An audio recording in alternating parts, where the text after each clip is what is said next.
Alright, when we last left our band of intrepid adventurers, they had managed to scatter the terrible sap demon with Velatha's best insult to date, and they are now prepared to sally forth into the environs of the tree itself. Questions abound about the state of Felosinney, and the group feels nervous as they regard what seems to be the only entrance to the immense treehouse. What other things await them in this tall Timberland tower, they do not know, but they are going to find out. If Zacharias' ally needs help, after all, then they must be there to render aid. As an aside, please stay tuned in the outro of this episode as we have a special shout-out, some more details, and even a prize to give out to any who want to seek out their own glorious adventure path. I look forward to seeing you there. For now, though, to TBA! Okay, so what were the ways in? Just this one hole? That's the only one you've found so far. That hole leads into a stairwell. If the only way in is here, then perhaps somebody with a bit more, he kind of flexes, muscle to them should go first, yes? Wasn't that hole a bit tight for me? Yeah, but unfortunately, if that's the only way in, then you could probably make the squeeze. So go ahead and roll a, I believe it's acrobatics? Oh, no. Oh, that's glorious. All right, Angie's squeezing her way through, and then after just a few moments, she's about halfway in there, and there's a sudden scrape, and you stop being able to move. Oh, no. And you try and move back, and you can't move back either. God damn it. So yeah, Angie is now stuck. Oh, great. Tobias is going to hop up to Angie's ass. He will call, I'm terribly sorry, please understand I'm not being untoward, I'm only trying to help. He's going to, look around the edge and, try to ascertain if he has a reasonable chance of... Yeah, I did that on purpose. We're going to try to ascertain if he has a reasonable chance of getting through there. Then he will look to Betheniel and Velatha and ask them, well, how strong are both of you? Yeah, I have not been to the gym in ages, and I'm in health. Yeah, I can't lift very much, I'm sorry. All of the muscle is currently stuck in the tree. At this point, Tobias perks up. Oh! He excitedly, rifles through his spell scrolls. I have an idea! But Angie, you might not like it very much. Oh no. What is it? He just grins and holds his scroll of Thunderwave up over his head to Velatha and Betheniel. Why are you so quiet? What are you scheming back there? Well, you see, you have a spell whose sole purpose is to cause movement. It'll be violent movement, and it probably will hurt, but it'll get you out of there. Well, whatever it takes, I guess. Oh boy, that's good. Yeah, we don't want you stuck in there forever. Angie, I do hope you'll forgive me. Oh God. He'll look at Velatha and Betheniel. You might want to, and he'll kind of flap his hand in the opposite direction of Angie. Tobias will instruct Angie. Now, I know it will be difficult given the circumstance, but I want you to relax as much as possible. I don't like the sound of that. It's very important that your body be as limp as necessary. And with that, he will use his scroll of Thunderwave. The blast of force blasts several layers of bark off of the tree, and also causes Angie to rocket through the opening, catapulting her into the stairs and rolling her up several of them. In the past, you have heard jokes told about people who roll up the stairs or fall up the stairs. You have now experienced firsthand that it is indeed possible.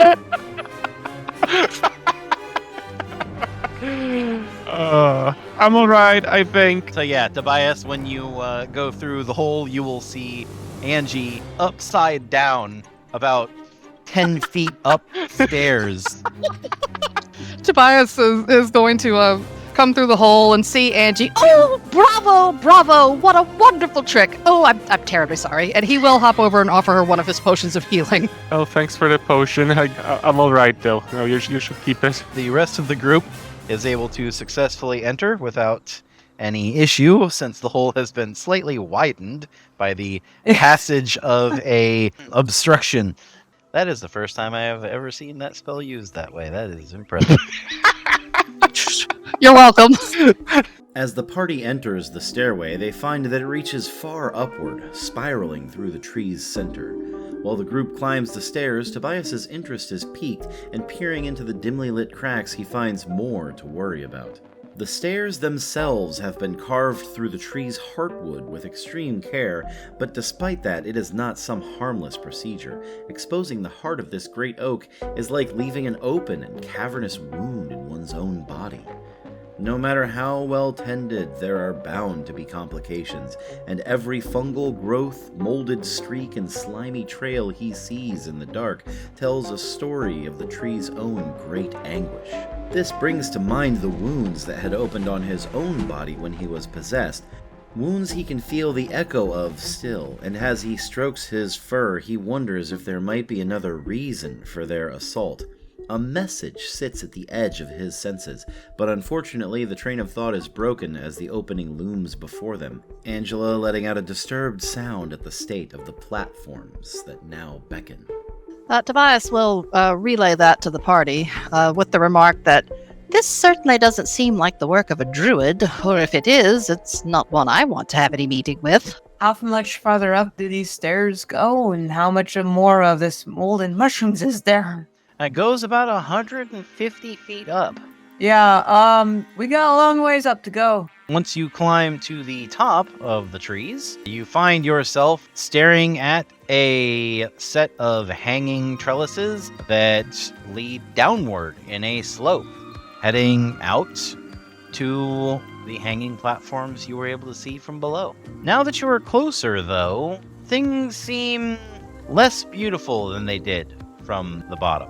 See, from down below, it looked like some fancy hanging platforms and some beautiful treehouse. But now that you're closer, you're able to see that the platforms groan in the wind, which seems fitful. The surface of them looking molded in places and rotten. I get the impression that our druid hasn't been here in a while. Or that the tree has not appreciated the work done to it. Do we even know that? I mean, I know this is kind of a unique looking tree, but are we sure the woman ever lived here? Or I don't even know if this is a woman or not. Hell. From the name, you can probably guess that it is most likely a woman. Felosinney doesn't sound particularly masculine, but they could also just be an elf. As you move down the ramp, you can feel that this platform is not as firm as you would prefer, especially considering the fact that you're over 100 feet above the ground. I don't like this. The vines that attach it to the branches seem to be in fairly good repair, but the black streaks on them seem to match the black molded marks on the platforms themselves. You're probably better off not moving fast or jumping around on them. As you step out onto the platforms, the wind shifts subtly, and the mass of leaves above you shake as the fitful wind blows up. From above you, a cascade of spores begins to drift down, wafting over the eastern area of the platform. I don't like the looks of the right, so let's go around from the left, I guess. With the way that the wind is changing, you know that at any moment, the direction could shift, and those spores could be swung in your direction instead. I still need to have a look around. Stay near the trunk. You know, you shouldn't be going off alone. Well, I think you don't need to be out carrying your heavy gear over here. Not like we have a choice. The spongy wood had begun to rot along its surface, and a musty odor tickled the nose most unpleasantly. The platform creaked, the vines stretched, almost flirting with the idea of letting go, but holding on despite their intense weariness. Careful, gentle steps from Angela slowly carried her onward, wary but determined. Velatha seemed to float along the walkway, unaffected thus far, and Tobias, well, Harengon that he was, miserably had no shoes. His feet padded along, unprotected from the foul carpet, adhering to the ground in a most nauseating fashion. Though the rest of the party was too cautious to observe it, their attention focused outward upon their surroundings. The young wizard wore a scowl that might well have gone down in legend had the circumstances been more, well, dramatic. His cloak billowed. The party continued. It seems to hold up to your weight relatively well, as long as you don't move too fast. Betheniel, as you move up to the doorway, you find that this door is open. And inside is what looks like a cozy den. Angela, as you pass the door to your right, you're able to see inside it as well. I peer my head inside. Hello? This cozy den seems deserted. Vines growing in through the window and down through the chimney form patterns on the floor. The patterns on the floor seem to actually be a language. Does anyone speak Sylvan? No, sir, just common and Elvish. However, Velatha does have comprehend languages. The direction of the wind changes, and the spores begin to float towards the southern area of the platform, drifting down from above like tiny snowflakes. We might want to take refuge inside while waiting for the wind to be more favorable. The party huddles together inside, hoping to claim refuge from the encroaching spores, and Velatha finds herself particularly intrigued by the words woven in the roots. Taking a few moments, she weaves a spell to place upon herself, and as the magic meddles with her mind, it brings out their hidden meanings. Strange, unsettling phrases. Growing trees need blood. A broken branch for a broken bone. Only you can prevent forest fires. Velatha relates this information back to the others. Best we not harm the tree any more than it's already been mangled. The wafting of the spores moves back to the east instead of swinging around to the west. However, there is another thing on the wind that is worrying, and that is the smell of rotting meat that comes from the north. Oh, I have a bad feeling about this. Let's hope that's not Felosinney. Angie has a peek around the corner there. You are unsure whether or not any of these figures are Felosinney, but you can definitely tell these figures are dead. Inside the den are several humans, pinned to the walls and hanging limply by thick, thorny vines. Many of them wear leather armor, thick green or brown traveling cloaks, and carry furs in bundles tied on their hips. Hunters, it would seem. Something is very, very wrong here. Tobias is going to frantically look at Betheniel and ask him, I say, can you heal them at all? Perhaps help them get out of here? Betheniel shushes him hurriedly, but it's too late. Tobias's worried voice reaches the misfortunate figures, and they begin to stir, writhing and clawing in their captive state. The vines are thick, barbed, and unmoving, but the desiccated hunters are unrelenting. Thorns gouge into sides and necks, carving up arms and legs, but they grapple and pull and wrestle until they are freed from their captivity. They seem uncaring of their wounds that are surely mortal, but the dead have no fear of dying. Leaving a trail of flayed flesh and blood in their wake, the small horde shuffles forward with ravenous intention, and the companions prepare quickly for battle.